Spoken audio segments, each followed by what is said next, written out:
The first game of this iconic series. It was full of crazy, unique, and satirical character design, all drawn by, I'm not totally sure how to say his name, and I'm probably gonna sell with these next few names, but bear with me. Him, the music composer Masafumi Takada, the main writer Kazutaka Kodaka, and publisher Spike Chunsoft were all key figures in bringing this game to life. Looking specifically at the diverse cast of characters, even without knowing anything about this game, their designs and appearances allow for the player to effortlessly assume their nature using real-world stereotypes. For example, looking at this girl, you could probably assume she's a bodybuilder or some sort of fighter, and from pure appearances, she seems insurmountable, like the ultimate fighter or something like that. But they divert expectations by making characters like her gentle and tender-hearted, and characters like her more complicated.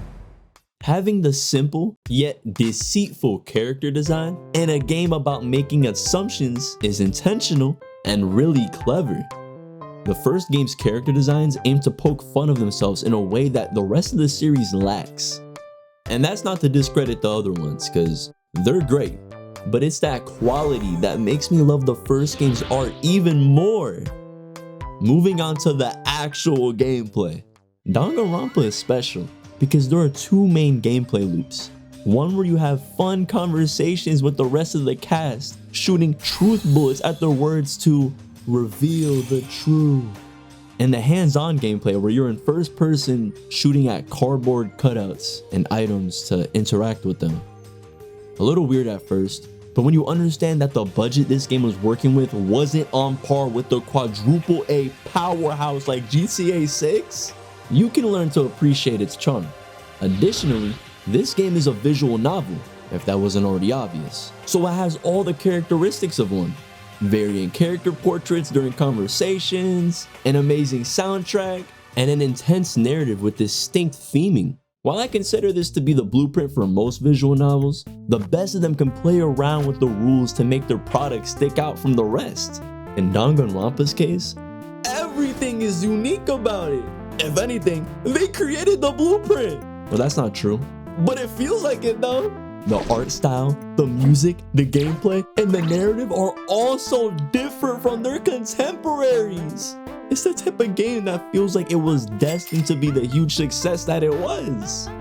Now, actually looking at the marvelous art by him, it's easy to pick out how anime it is, with the cartoonishly large heads and eyes, and the varying anatomic proportions.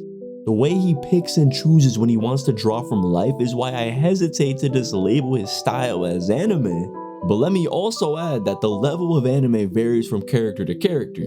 However, contrary to most anime styles, he uses what looks to be an abstract painting process to make the characters' colors look flat, yet extremely textured. It's important to differentiate the character portraits you see in-game versus the art he does outside the game for the game.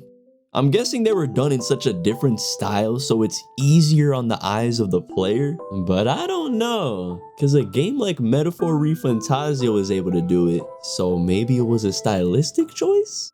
Either way, the defining ingredients of his style in and out of the game would have to be the thick and painterly strokes he uses and the way he draws eyes. Another aspect that makes his art for this series distinct is the pink blood.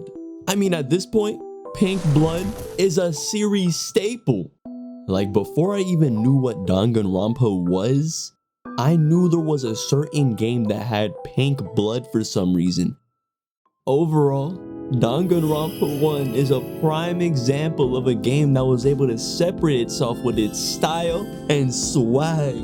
It gave that gripping story served on a platter of artistic genius. Wait, we can't forget the art that I always do for my videos, right?